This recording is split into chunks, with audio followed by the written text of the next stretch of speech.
It's time for Dubbers Radio, hosted here by Shocking Buggy. This is a radio show for dubbers, by dubbers, and about dubbers. So, ready for episode 1? Here we go!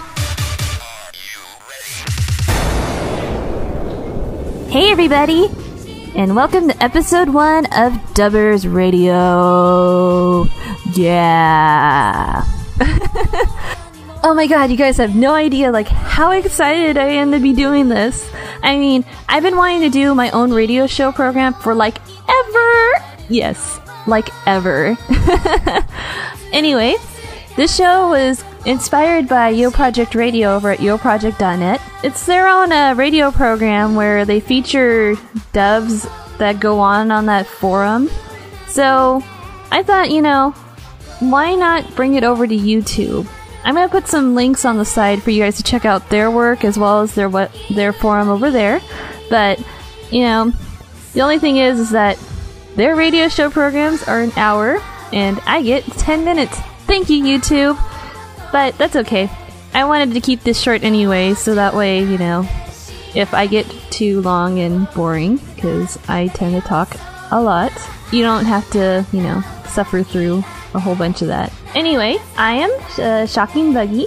You can call me Buggy. A lot of you might know me as Kinsenka from Hana Project, where I'm the sub-leader. And I got into dubbing because a real-life friend of mine actually dubs. And I started focusing more on the technical side, which is mixing, because mixing, to me, is what can make or break a dub.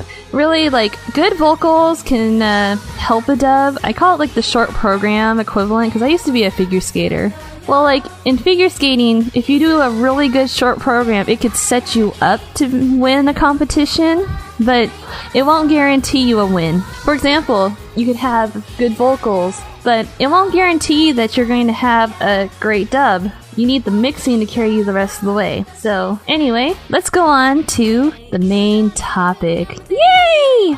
So, as I said earlier, I'm a sub-leader at Hana Project, and I'm not sure if you guys have checked out our channel. I will be posting a link on the side because I'm shameless about self-promotion. Woo! We're having Generation 5 auditions going on right now, and I thought this would be the best place to kind of talk about audition, because auditioning for things, whether it's for a one-shot dub or a big project, let's say Hana Project, it's just such a huge part of the dubbing experience. We should have a dialogue. Talk to me about it. Well, there's kind of 4 phases to me for auditions.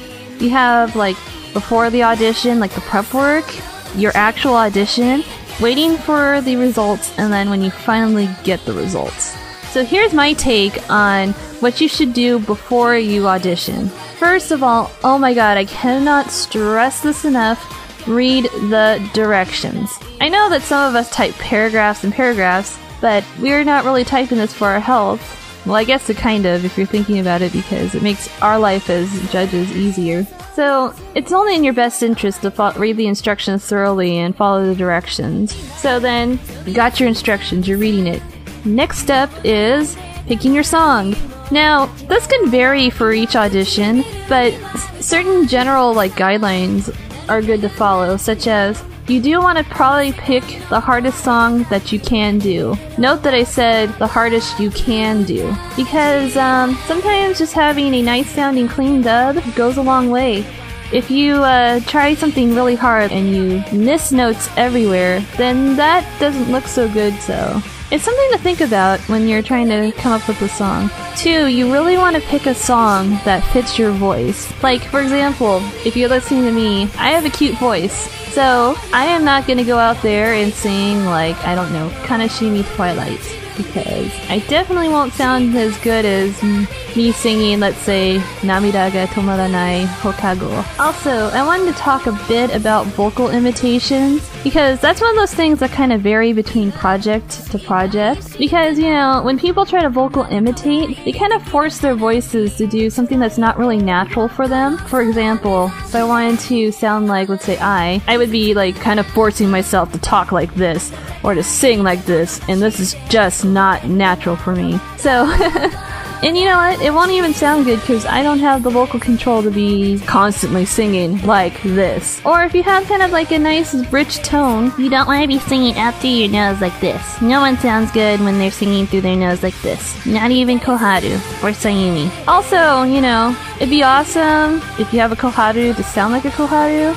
But if you're color coding something, to be honest, I wouldn't really want Koharu in my group dub. I know it sounds harsh, but Girlfriend can't sing, and that just doesn't do it for me. Also, in a lot of the groups that I mix for, she wouldn't blend in. I'm pretty sure she wouldn't blend in. Anyways, that's my take on that. Alright, so you picked your audition song, you sung it, and you submitted it.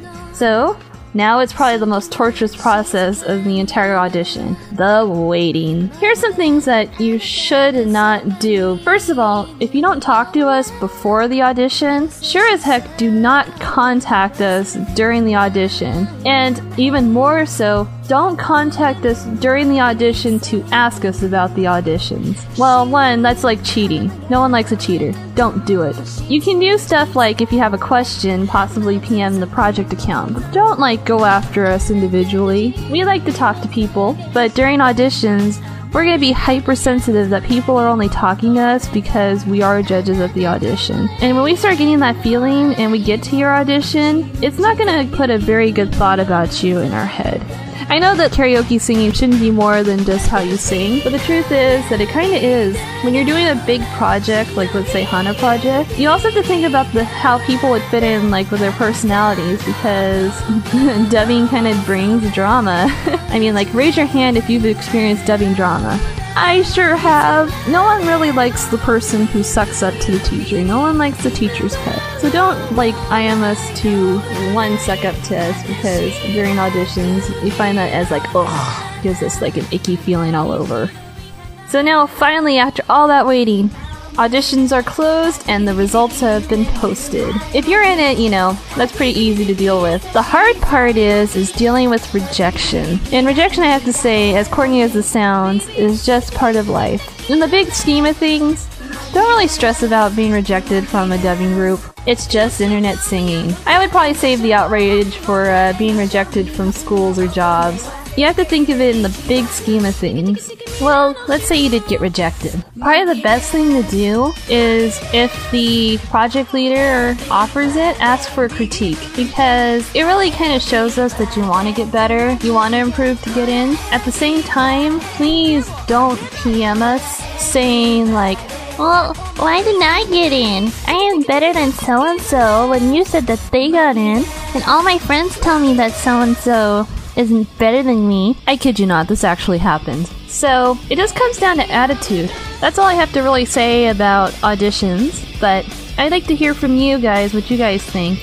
What are the things that you look for in auditions? What drives you up the walls about auditions? And, you know, I'd also like to hear from the perspective of the auditioners themselves, because, you know, we're all in that position.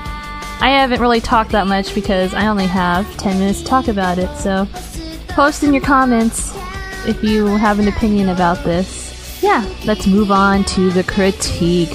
Woo! I'm really excited about this dub. I posted a link on the sidebar, and what's going to happen, I'm going to tell you to pause, and you're going to pause, listen to the dub, then come back and we're going to talk about it. So ready? And pause. And welcome back.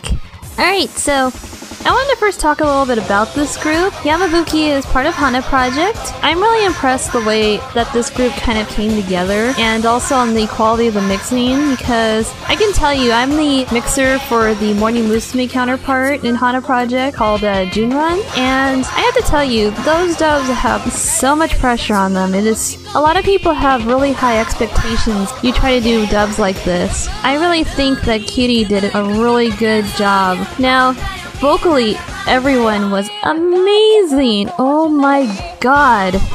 Like, I didn't even recognize you, Aoi. Except for your accent. You have the cutest accent, by the way. Now let's get to the mixing. I think I've told you this, Kitty, that you got the basics of the mixing down. Like, you got your volumes right, your timing was pretty good, except for maybe one or two places where I think you were a little bit off, it's really nitpicky for me to try to point them out, so I won't really do that. I want to tell you that for the first time of trying to fix mics, you did a great job on that. Sometimes I think on a couple of them that you may have used the high pass filter a little bit too much, so it was getting a bit tinny. But overall, the mic sounded as good as it can get. Here's a kind of a small thing you could work on. Smaller group parts. You could probably adjust the volumes of them a little bit more in between, because sometimes I feel like a couple of the voices stand out, which if you brought their volumes down a little bit, it would kind of make them blend a little bit better. You know, I thought overall it was great, that I was just only finding tiny things. So, anyways, that's all I have to say about that. Thank you for listening to episode 1. This is Shocking Buggy again, and peace out. Bye-bye. Want to be featured on Dubbers Radio? All you have to do is PM the Dubbers Radio YouTube account, or you can email us links at dubbersradio@gmail.com.